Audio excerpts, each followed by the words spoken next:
Sube el telón y las luces del escenario revelan un conjunto de sillas, trípodes y micrófonos.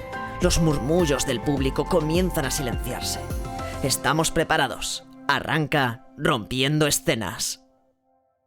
Hola, bienvenidos, bienvenidas a Rompiendo Escenas, un espacio donde vamos a hablar sobre inclusión y diversidad a través de las artes. Vamos a empezar con Ana Fernández y María José López, que son unas personas para mí muy especiales porque yo tengo una compañía de teatro inclusivo. Eso significa que en nuestros espectáculos participan actores con y sin discapacidad.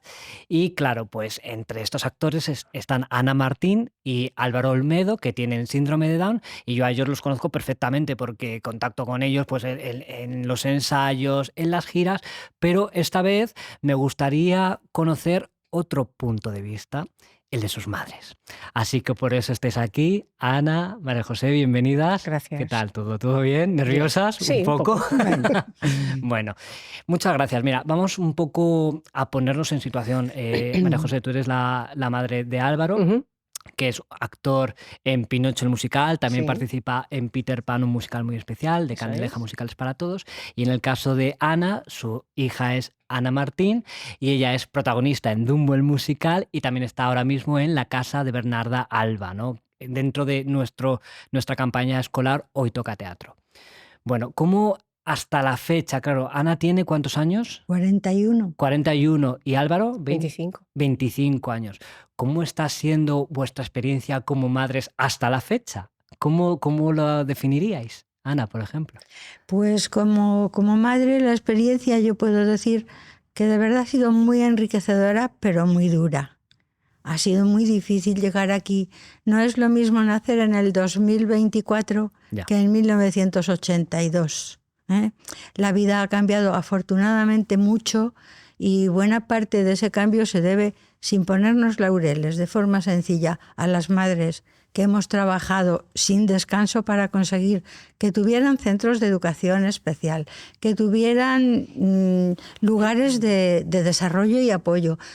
Todas esas aulas que hay ahora mismo y esos lugares para el desarrollo del niño desde el primer momento, nació agrupándonos 4, 6, 8 familias que nos conocíamos porque vivíamos en el mismo sitio y cuando vas por la calle si ves a un niño Down, el tuyo va corriendo a darle un beso o a darle un abrazo, pues te juntabas, contratabas lo esencial, un fisioterapeuta, un logopeda y una psicóloga. Y con eso empezamos. Por lo menos Alcorcón empezó así y fue muy difícil. Tenías que irte muchos días a las 6 de la mañana o a las 7 porque la primera clase te había tocado ese mes a ti y era a las 8, o en invierno andando a través de un descampado porque no había autobús a esa hora, y en verano a las 2 de la tarde volver a casa achicharrados. O sea, se ha vivido un poco de todo. No te importa porque ves que ellos van creciendo y a la hora de la verdad es lo único que te importa. Sacarles todo el partido que se pueda. Y en tu caso, María José, porque claro, es que hay una diferencia de edad bastante grande y claro, es lo que dice Ana, ha tenido que cambiar muchísimo la situación y a nivel educativo. Álvaro nace en el 99, entonces las cosas afortunadamente, aunque van despacio, yo siempre digo, decimos que ellos siempre son más lentos para su evolución, su desarrollo, para hacer las cosas. Y luego nosotros, como sociedad, creo que vamos más despacio, más lentos que ellos en el tema de incorporar, de integrar, de normalizar la discapacidad. No es lo mismo, efectivamente, en los 80 que en los prácticamente 2000 que nació Álvaro. Cuando Álvaro nace, todas estas cuestiones están ya bastante más institucionalizadas, todo el tema de la atención temprana, que es tan importante. Explícalo un poco, porque claro, a mí me decís atención temprana y sé a lo que se refiere. Claro, vamos, yo cuando Álvaro nació, pues yo me puse en contacto con la Fundación Síndrome de Down y bueno, pues me empezaron a explicar pues dónde tenía que pedir las ayudas, los apoyos, los recursos, lo que había que hacer en los primeros momentos. Y ya con 3 meses iniciamos la atención, la estimulación temprana. ¿En qué consiste? Pues acudía al centro que entonces estaba en la calle Caracas, en la Fundación, síndrome de Down, y bueno, pues allí era atendido por una logopeda y una psicóloga, y hacían pues distintas actividades. Con 3 meses te puedes Ya. imaginar, bien poco, pero vas estimulando, porque el bebé se va a enriquecer de todo el entorno. Cuanto más rico sea, más le estimules, más vas a favorecer su desarrollo. En el centro y luego en casa. En casa el trabajo Continúa, ¿no? es Sí, continuo, sí. es ilimitado. O sea, si no hubiera trabajo en casa, creo que no podríamos haber conseguido tantas cosas. No, con lo que se hace en el centro, No, que es mucho y bueno, sí, es no llega. insuficiente. No, es Ahí que, te enseñan cómo seguir tú adelante, cómo claro, tratarle. ¿Os dan recursos? Sí, Sí. ¿Os sí, explican un sí, poco? sí. Porque claro, o sea, todos entendemos que el proceso educativo de una persona con o sin discapacidad es totalmente diferente. Pero ahora, claro, tú puedes estar más o menos acostumbrado, siempre puedes ser madre, padre primerizo, ¿no? Y ya es difícil intentar encauzar la educación de una persona sin discapacidad, pero claro, si te viene como en vuestro caso, un hijo o una hija con síndrome de Down, todavía tenemos más ignorancia sobre ese tema, entonces también es importante que te den recursos, ¿no? No sé Sí. cómo fue ese proceso en tu caso, ¿te vino una persona, te fue explicando o fuiste descubriendo? Fui a la asociación Síndrome de Down, que ¿También? entonces empezaba, pero ir todos los días desde Alcorcón hasta allí, yo entonces no sabía conducir, no tenía coche, me resultaba casi imposible. Y allí me dijeron que me informara en Alcorcón que estaban haciendo un grupo que se llamaba APANSA, y que allí podrían informarme un poco y apoyarme. Íbamos 1 o 2 veces solo por semana, con eso se hace poco, pero me enseñaron cómo moverle las piernas porque su hipotonía era enorme para fortalecérselas. Me enseñaron cómo hacerla llorar porque estaba mal del corazón, la operaron con 16 meses y la tenía que hacer llorar para que se oxigenara, sin pegarla. Fíjate, Sin sí, hacerle daño pero y que que te llore. daban esos recursos. Porque Sí. ahora que dices lo del corazón, ¿cuáles son los problemas que normalmente, ya sé que esto es muy amplio, ¿no? Pero ¿cuáles son los problemas que normalmente de salud puede sufrir una persona que tiene síndrome de Down? ¿Quieres contarlo tú? Vamos a ver, Lo digo porque, claro, es que vosotras lo sí, sabéis porque ya lo las normalizáis, pero enfermedades más frecuentes que se asocian al síndrome de Down, sobre todo pues, en el nacimiento, suelen ser las enfermedades cardíacas de malposición, por ejemplo, de los vasos. Entonces, bueno, pues son enfermedades que requieren una intervención quirúrgica pronto, porque si no, no sobreviven. Luego sí que hay otras enfermedades que también se asocian, pues como la leucemia. también. Y sí, la leucemia es también bastante frecuente en edades tempranas y a veces con un pronóstico no muy favorable, ¿eh? Y bueno, pues luego todas las enfermedades que se están vinculadas al sistema inmunitario, todas las que se pueden Todas, considerar todas. enfermedades autoinmunes, pues están muy vinculadas con el Las síndrome de respiratorias, Down. todas, las respiratorias, Pues todas. todas las enfermedades inmunitarias relacionadas con la piel, con el tiroides, con el sistema endocrino, pues todas ellas, no quiere decir que todos vayan a enfermar, Ujú. pero sí que tienen cierta asociación, sí. Vale, ya os encontráis, es decir, los niños van creciendo y llega un momento en el que me imagino que hay una conversación con ellos, ¿no? En el que ven pues, que ellos tienen ciertas diferencias o ellos ya van sabiendo desde muy niños que son diferentes, entre comillas, o hay una explicación sobre el síndrome de Down. ¿Cómo ha sido en vuestro caso explicarle a vuestros hijos, a vuestra hija, cómo que tienen esa situación, que tienen síndrome de Down? Ella, desde el principio yo le hice ver que era un poco diferente a los demás y que no era ni una enfermedad ni una desgracia. Ajá. Que tú has nacido con una cosa que se llama síndrome de Down. Era así, nos ¿Tú no enteraba. querías que ella pensara que síndrome de Down, o sea, no querías que ella asimilara síndrome de Down a enfermedad, para Eso no es, victimizarla porque o...? no es una enfermedad, no lo es una malformación genética y te ha tocado. Ujú. Yo desde muy pequeña se lo empecé a decir para que el día que alguien le dijera es que eres mongi, que Ya. estaba muy de moda el mongi. El mongolo, ¿no? Y Sí, todo eres esto. mongi, eres mongólica, eres mongi. Y bueno, pues que no le hiciera el daño que me hacía a mí al principio, Luego llegó un momento en que empecé a pasar y a poner muchas cosas en su sitio, porque ves que no hay tanta maldad como puede parecer, sino una ignorancia impresionante. Estoy de acuerdo. Pero impresionante. Sí, sí, Te preguntan cierto. cosas tan absurdas como que si la vecina de arriba de mi casa, que era bastante ¿Nos mayor, estará escuchando? cuando llegué, ojalá, no creo por la edad que tenía, pero bueno, que cuando llegué, claro, el vecindario fue la comidilla. Fíjate, la nena que ha tenido yo era la primera y yo tenía 29 años, entonces fue un palo. Luego hubo muchos rechazos por parte familiar, ¿eh? Por ambas partes, pero sobre todo por la parte de mi familia política hacia mí. La niña afortunadamente fue aceptada. Ella no tenía la culpa de nada, la culpa era mía.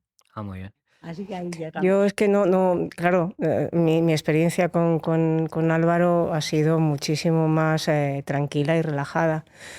Álvaro no tenía hipotonía, nunca lo tuvo, o sea, no había que hacerle ningún tema de ejercicios porque tenía un tono muscular completamente normal. Y yo la verdad es que durante la infancia no noté diferencias entre cómo cuidar, tratar y atender a mi hija sin discapacidad y a Álvaro. O sea, era prácticamente lo mismo. Los juegos, la estimulación, las lecturas. O sea, no me generaba, más allá de tenerle que llevar a sus estimulaciones, no me generaba más, ni estrés ni más trabajo adicional. No había diferencia entre tu hija, la hija mayor, que no tiene... Sí que es cierto que Álvaro en algunas cosas se tomaba su tiempo. Y se lo sigue tomando. Porque... pero o sea, en otras cosas no. O sea, en otras cosas no era más lento, ni muchísimo menos. En unas cosas sí, pero en otras no. Y, por ejemplo, pues siempre fue desde bebé más independiente que mi otra hija. Fíjate. Sí. O sea, por ejemplo, él aprendió a dormir solo sin más. O sea, tú le ponías en la cuna y él se dormía solo, cosa que María para nada. Y tú le ponías en su parquecito ahí en el salón, le echabas 4 muñecos y él empezaba con sus muñecos a hacer su teatrito, ya entonces. Ya empezaba. Podía estarse ahí. O sea, yo no noté. Y luego lo que es jugar o las lecturas, pues igual que hacía con mi hija. Se llevan 18 meses, por lo tanto, juego con una, juego con otra. La propia hermana le ha servido también muchísimo de estimulación a su hermano. Estaban todo el día juntos y no veíamos gran diferencia. María con 3 años me decía, es que Álvaro es muy lento, ¿no? Te decía... Es un poco lento, ¿no? Sí, ¿como una tortuga? Pues como una tortuga, ya estaba. Era su forma de entenderlo, ¿no? Ahí se acababa el asunto, ya está. Y cuando es consciente Álvaro, luego Ana, ¿no? de que bueno, tienen síndrome de Down, ¿se lo decís? ¿Es algo que ellos ya van sabiendo porque se lo decís desde niños? Álvaro nunca ha notado gran diferencia. Ajá. O sea, él no ha visto que tenga tanta limitación con respecto a los demás y que esa limitación sea definitiva. No lo ha visto. Entonces, muchas veces me decían, es que tienes que decírselo, es que tienes que explicárselo. Y yo, sí, yo se lo digo, pero no sé si no lo quiere retener porque memoria tiene de sobra, pero esto no le interesa, o sea, no sé por qué. Te lo escuchaba y no le daba foco. Sí que cuando era muy, muy pequeñito, pues en el colegio le dijeron, tienes síndrome de Down. Y la contestación que él le dio a la profesora, ¿cómo voy a tener yo eso tan raro? Esa fue la contestación. Ay, me encanta. Entonces, pues dije, pues vamos a abordarlo en la medida que él puede entender. Pues mira, la filosofía, tanto mía como de mi familia, es aceptar que todos tenemos limitaciones. Todos, absolutamente todos. Unas sí que son más evidentes, unas son más limitantes, es cierto. No pretendo comparar ni minimizar unas cosas, sería simple y absurdo. Pero todas, o sea, hay cosas que por mucho que me esfuerce, no voy a poder hacer, por mucho que me esfuerce, mientras que otras sí, no pasa nada. Estas no las puedo hacer, pero tengo otras que van a ser igual de satisfactorias o más. Porque esa filosofía en la que nos mueven de que querer es poder no es posible siempre. No es posible siempre. Querer no es poder. Pero no pasa nada. Entonces, esa especie de filosofía que ha impregnado nuestra vida en casa, de que todos tenemos una limitación, se la hemos traspasado a Álvaro. Pues yo con esos años que era mico, pues yo le decía, mira, ¿tú no ves cómo ha nacido María? Ha nacido pelirroja. Nunca va a poder tomar el sol porque se va a abrasar. Yo soy zurda, es decir, que hay cosas que con la mano derecha me es muy difícil y hay otras que no es que sea difícil, es que no puedo. Pues tú también has nacido con tus propias diferencias que en algunas ocasiones te suponen más esfuerzo o más tiempo para conseguir los mismos objetivos. Todo esto contado a su nivel. Y habrá otras que no te compliques, no las vas a alcanzar. O sea, pero no pasa nada, anda que no tienes otras. Yo la primera noche cuando Álvaro nació, esa primera noche, yo dije, vamos a ver, creo que lo que tengo que pensar es todo lo que mi hijo va a poder hacer. Y es inmenso. No focalizarme en lo que mi hijo no va a poder hacer, en lo que va a poder hacer, y es muchísimo. Entonces yo no sabía, o sea, luego no deja de sorprenderte esto, ¿no? Porque yo no sabía cómo se iba a desarrollar Álvaro, ni lo que iba a poder hacer o no hacer, pero yo en ese momento dije, por ahí tiene que ir, y hasta ahora es en lo que sigo pensando, siempre en lo que va a poder hacer, no en lo que no va a poder hacer. Creo que es una actitud de vida que sería maravilloso para todos nosotros, ¿no? Pero ya te digo que es que yo con Álvaro lo he tenido, creo que bastante fácil. Ajá. Bastante fácil. No ha tenido grandes complicaciones, no ha tenido grandes problemas, no ha tenido... O sea, no me ha exigido con ese sufrimiento o desgaste. No, es un niño, ahora bueno, es adulto, pero es todavía un adolescente tardío, pues bueno, pues las exigencias, bueno, un grado más. Porque sí que cuando empiezan a ser adolescentes o adultos, sí que ya empieza a ser muy evidente las dificultades que tienen. Las diferencias, ¿no? Porque ahora hablamos de esto, porque en el caso de Ana, ¿cómo fue? ¿Tienes discapacidad? ¿Tienes síndrome de Down? ¿O cómo fue? Yo desde muy pronto le dije, hija, tú eres síndrome de Down. No es ninguna enfermedad, no es nada malo. Solo que te va a costar más trabajo aprender muchas cosas. Ella pasaba porque no lo entendía, pero llegó un día en que sí lo entendió. ¿No? Como que no le daban ninguno de los dos. No le daban importancia, no le interesaba eso. No, todavía no me atrae yo voy, vengo, ando, como, hago, salgo con mis amigos. Hago lo mismo que todos los demás. Y con 14 o 15 años vino un día y dijo, mamá, me han dicho las niñas que soy mongi y que soy tonta. Digo, no eres tonta, ni mongi, tú tienes síndrome de Down. Y cuando te digan mongi, diles que ellas también. Verás cómo dejan de decírtelo. Y bueno, yo la consolaba como podía. Lo que sí le dije es, tú escucha siempre que te hablen los profesores y lo que ellos te digan. Eso es lo que va a valer. Y pregúntame a mí todos los días todo, y cada vez que algo te duela o te moleste, cuéntamelo, que yo te lo voy a explicar bien y te voy a decir los porqués. Y un día, con 14 o 15 años, dijo, mamá, ya sé lo que es ser síndrome de Down. Me lo han contado en el cole. Llevaba contándoselo desde los 2 o 3 años. Aquel día tuvo madurez suficiente para entenderlo. Y lo entendió de golpe. Hasta que no se lo dijo un profesor. No, se lo habían dicho también profesores anteriormente. Hasta que no tienen la madurez suficiente como para asimilar lo que me están diciendo, da igual lo que les digas. Y ya pasamos un poco a esa adolescencia o periodo de ser adultos. Ahí ya sí que se empieza a notar, ¿no? Sí, se empieza un desnivel educativo, ¿no? Y ahí ya sí que les puedes empezar a explicar realmente de qué se trata el síndrome de Down. Porque también además tienen que empezar a sufrir mucho, ¿no? O sea, en cuanto también a nivel emocional, los amigos, los niños van al cine porque yo no puedo ir al cine, ¿no? No sé cuál ha sido la solución, porque están los grupos de ocio, ¿no? Contadme un poco sobre esto, qué opináis de los grupos de ocio, cómo está siendo la experiencia en el caso de Álvaro o cómo fue la experiencia en el caso de Ana, en esa parte ya de adolescencia. Yo en esa época, intento ser breve, tuve mucha suerte, porque nació mi segunda hija, cuando Ana tenía 8 años y pico, casi 9, se llevan 8 años y medio creo, por ahí.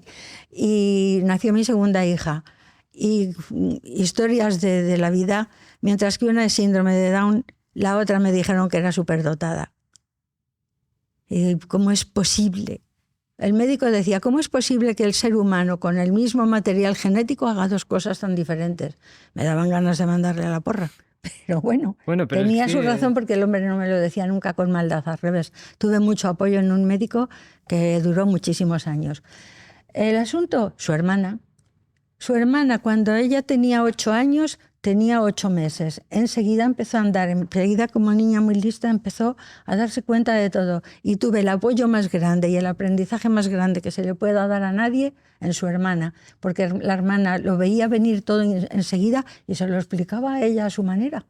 Qué bonito. Entonces, Ana entendía perfectamente, se llevaban divinamente, tuvo compañía y maestra particular 8 o 9 años, hasta que la mayor empezó a tener muchos años y la pequeña con 11 o 12 vio que los niños se burlan de mi hermana, que se ríen, que no sabe hacer esto, que no sabe hacer lo otro, y empezaba a llorar la pequeña. La pequeña se llama Elena. Elena lloraba porque veía sufrir a su hermana o porque los niños se metían con ella y se peleaba con todos. Entonces yo decidí separarlos. En casa todo lo que quieras, pero ya no vamos a los mismos cumpleaños juntos. Ana busca su ocio en el grupo de... ¿Cómo se llamaba? No me acuerdo. El grupo de ocio de los domingos en el barrio, que lo hacían en la escuela de San Juan de Mata. Y Elena se iba con los scouts y tranquilamente, y en casa compartían. ¿Qué opinas de los grupos de ocio? Grupos de ocio es, por así decirlo, unas actividades extraescolares o de ocio, entonces, ¿no? Eran solo de ocio, les ayudaban y también hacían cosas extraescolares, pero como trabajo para fin de curso. Ajá. Ajá. Hacían cosas bonitas, hemos cogido una tabla, hemos pintado lo que hemos podido en ella y se lo regalamos a mamá para colgarlo en la cocina.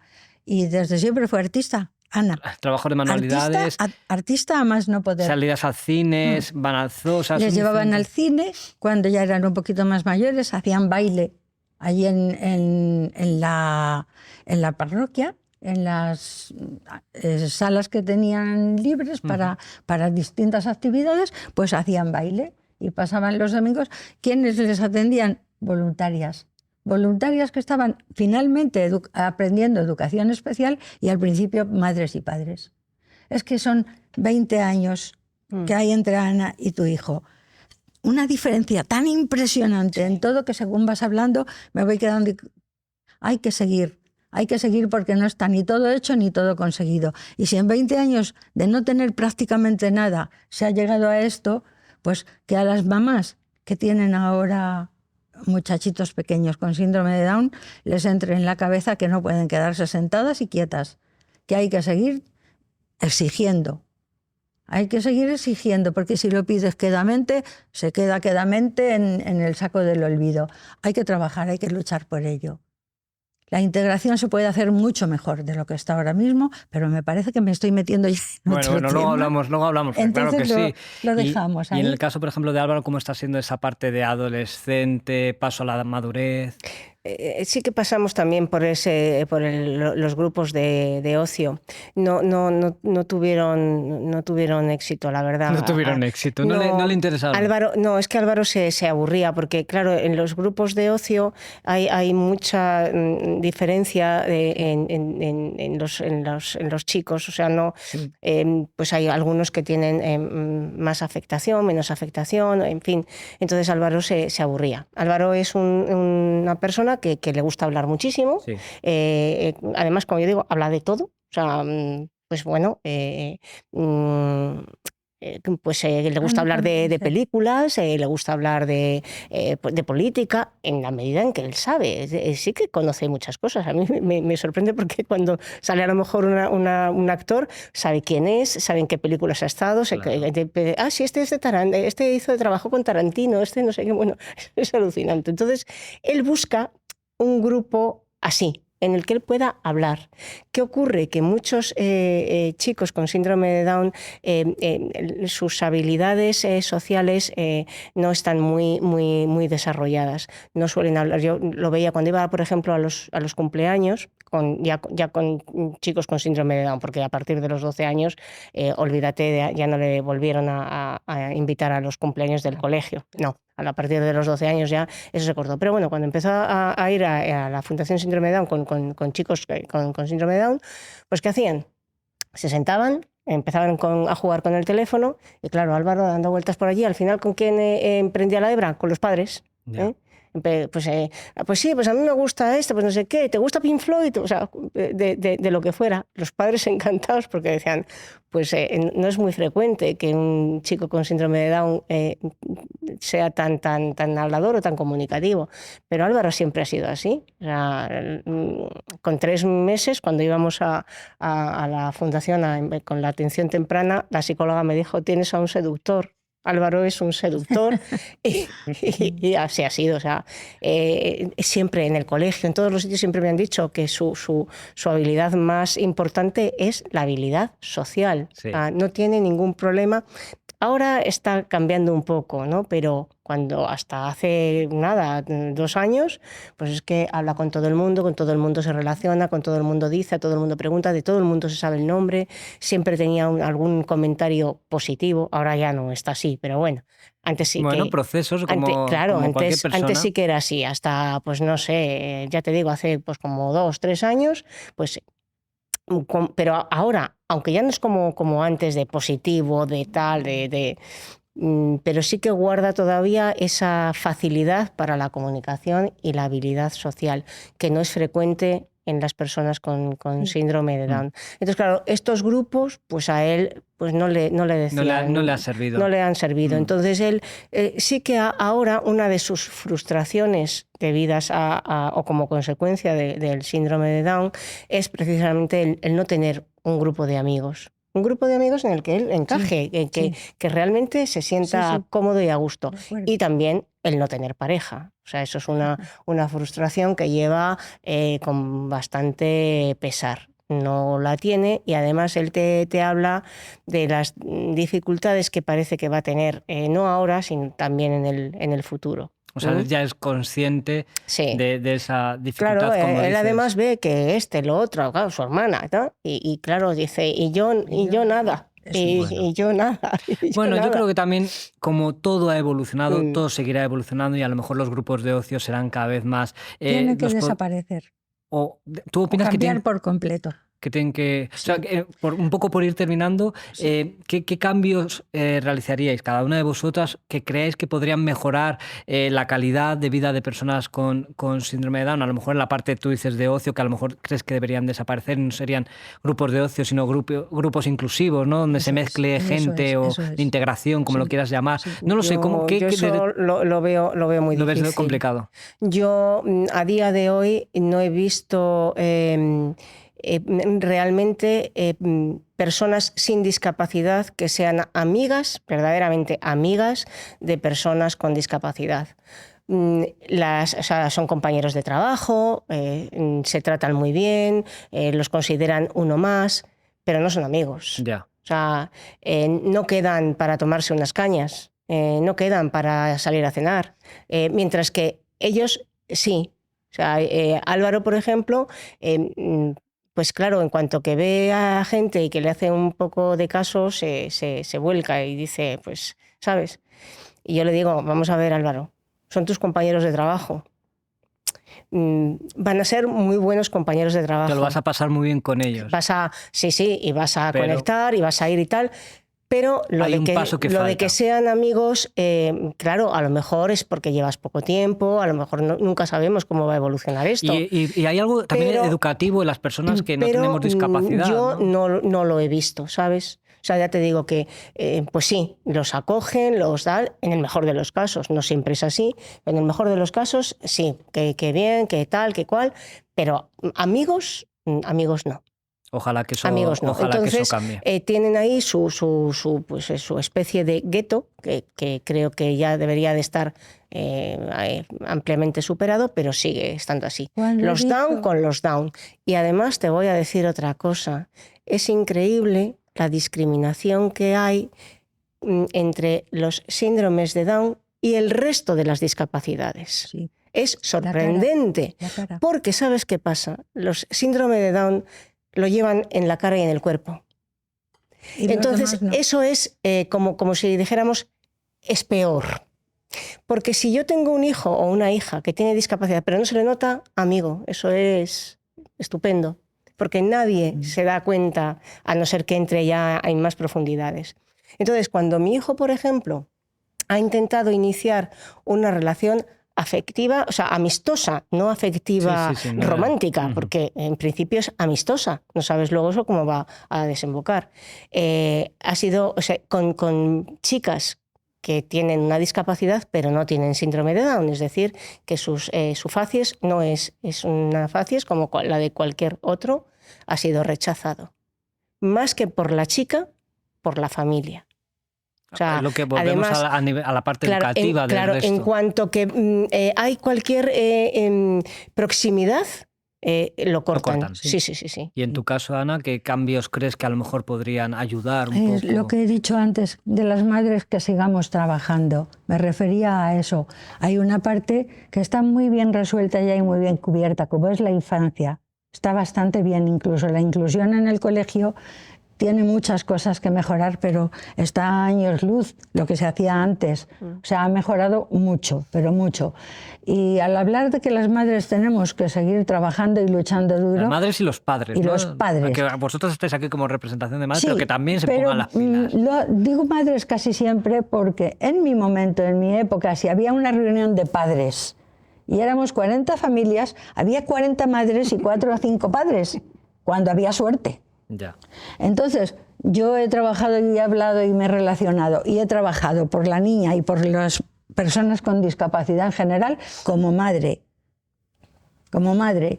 Papá siempre me ha dicho, estoy de acuerdo, si necesitas algo, dilo, yo te apoyo en todo.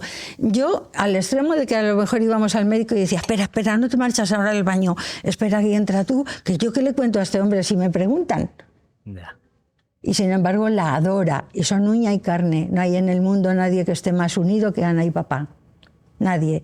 Pero era una parte que nos cargaban a nosotras. Y digo madres, y es verdad que ahora hay muchísimos padres implicados, afortunadamente. ¿Y qué cambios crees que esas madres y sus padres podrían Educación a las familias, no a los chicos con discapacidad, e integración en todos los ámbitos. Por ejemplo, ahora la integración se hace poniendo a un muchachito o dos con discapacidad en una clase con otros 20 y tantos o 30. El maestro muchas veces, para empezar, no es un maestro de educación especial y no sabe muy bien cómo llevar a ese muchacho. ¿Qué se hace? Pongo al más listo de la clase con él, que va a tirar de él, y salvamos el grupo. Pero ni a él le han hecho un favor. A él no le han hecho un favor, porque el listo de la clase le trata con condescendencia, con cariño muchas veces y con cercanía, pero le está explicando cosas que el otro no entiende. Ya. O sea, que porque el no listo es una de la medida clase, que por listo que sea, no puede ponerse todavía, si tienen 8, 9, 10 años, al nivel del otro. Tiene que haber una integración, pero tienen que haber profesionales. Tiene que haber una integración real. Tienen que compartir comedor, tienen que compartir recreo, tienen que compartir todas las actividades comunes que hacen y que da lo mismo que tengas discapacidad o no. Pero la formación, la educación se tiene que hacer en un aula de integración. En un aula aparte, en el mismo colegio, en el mismo centro, no un profesor extra de apoyo que existe ahora mismo y que ayuda a los que van más descolgados. El niño más torpe de la clase que no tenga discapacidad le da 100 vueltas, por listo que sea el que sí la tiene. Necesitan una forma específica de educación, necesitan una forma clara para explicar, para contarles las cosas. Necesitan un profesor de educación especial. Y así, en un aula dentro del mismo colegio, y lo mismo que a los torpes se les pone en el aula de desarrollo y tal y cual, porque todo está lleno de siglas y de apoyo, ellos tienen su clase, y entonces en vez de haber uno por clase, a lo mejor en vez de tener solo 6 en el colegio, que ya es difícil tirar de ellos porque son 6 y cómo podemos con 6, poned un maestro de educación especial y que haya 8 o 10. Yo creo que, bueno, se irán dando pasos. Sí, se irán dando. Y yo creo que estamos en el camino. Sí. Es verdad que falta mucho por hacer y sobre todo Sí.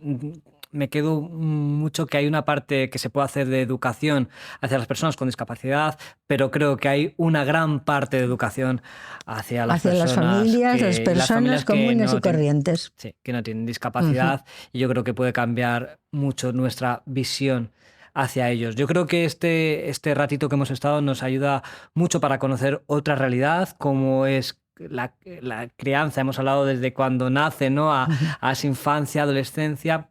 En el caso de Ana y Álvaro, son grandes profesionales, ahora mismo son actores, actrices profesionales, hacen gira por toda España.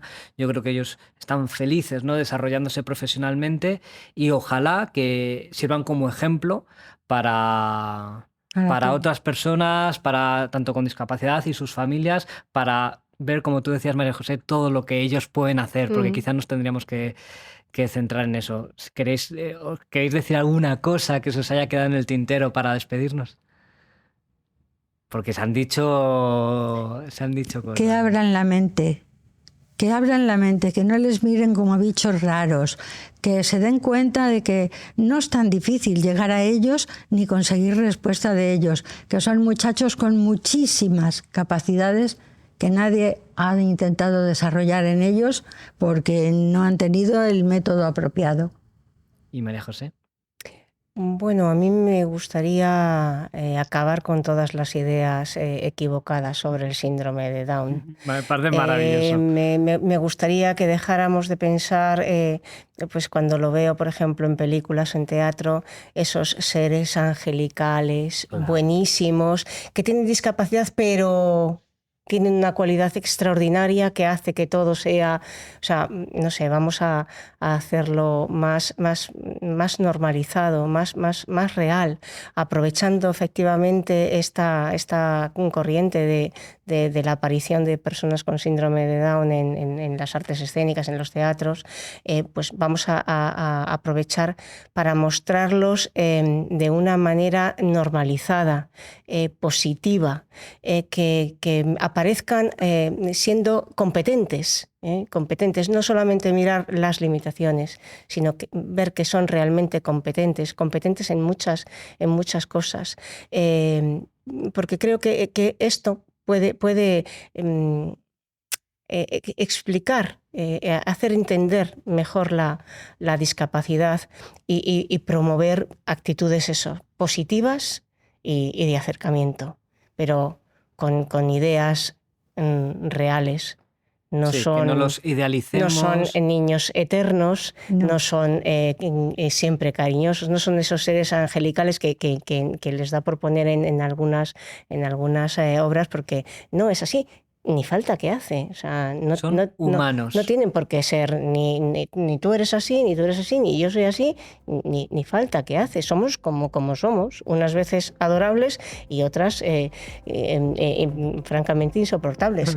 Pues sí. Mi hijo es así. Igual. A veces es adorable y otras veces dices, madre mía, ¿por qué no se irá un ratito, ¿no? Como así, todos los chavales. Claro, como todos. Como eres tú, como soy yo, como todos. Entonces me gustaría, eso es lo que a mí me gustaría que avanzáramos por ahí, me parece. Y también quizá añado no victimizarles, ¿no? Claro, efectivamente.